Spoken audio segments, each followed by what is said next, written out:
bien, et celles et ceux d'entre vous que je connais moins.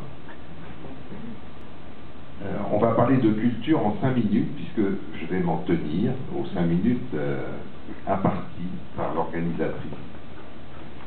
Alors quand on parle de culture, c'est un peu, on a deux obstacles au départ à surmonter. Le premier, c'est qu'est-ce que c'est que la culture? Chacun a sa petite définition. Et puis vous allez voir, il y a un deuxième obstacle qui est lié justement au flou, qui s'attache à la définition de la culture.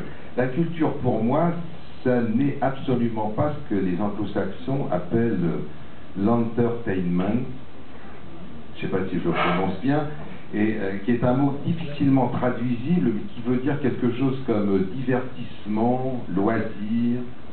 C'est ce que les anglo-saxons appellent la culture. Moi, c'est pas ma conception. J'avoue que tout le monde n'est pas d'accord avec moi.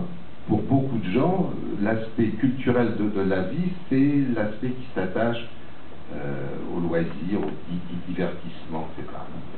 La culture, à mon avis, c'est autre chose. C'est plus exigeant. Alors on va me dire, c'est quelque chose d'élitiste.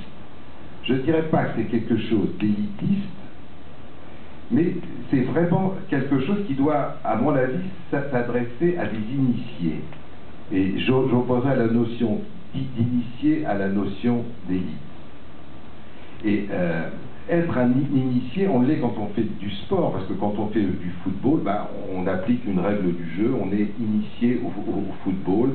Quand on fait n'importe quelle activité sportive, on s'initie à cette activité sportive parce qu'il y a un cadre dans lequel on évolue dans le sport qu'on a choisi.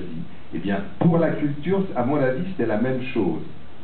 On doit être initié. Et l'action culturelle, c'est ce qui donnerait envie aux gens de s'initier. C'est l'ensemble des moyens à mettre en œuvre pour que les gens se disent tout d'un coup, initions-nous à la littérature, au théâtre, à la peinture, etc.